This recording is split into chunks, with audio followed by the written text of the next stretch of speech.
ସାଙ୍ଗମାନେ ସବୁବେଳେ କାହିଁକି ଏମିତି ହୁଏ?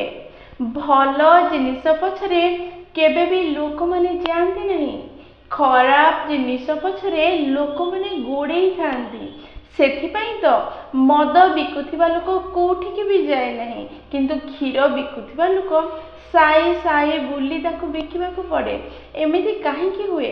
ମଣିଷକୁ ଖରାପ ଜିନିଷକୁ ଗ୍ରହଣ କରିବାରେ ମଜା ଆସେ।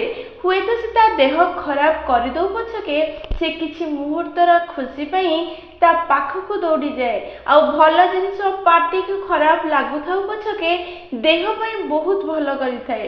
ହେଲେ ପାଟିକୁ ଗୋଟେ ମୁହୂର୍ତ୍ତ ପାଇଁ ସୁଖ ଦେଉନାହିଁ ବୋଲି ଲୋକ ତାକୁ ଗ୍ରହଣ କରିବା ପାଇଁ ପସନ୍ଦ କରିନଥାନ୍ତି। ସାଙ୍ଗମାନେ ସବୁବେଳେ ଭଲ ଜିନିଷକୁ ଗ୍ରହଣ କରନ୍ତୁ। ସବୁବେଳେ କଷ୍ଟ ହେଉଛି ବୋଲି ଛାଡ଼ନ୍ତୁ ନାହିଁ। ଯିଏ କଷ୍ଟ ଦେଉଛି ସିଏ ହିଁ ଆପଣଙ୍କ ପାଇଁ ଭଲ ଅଟେ। ଜୟ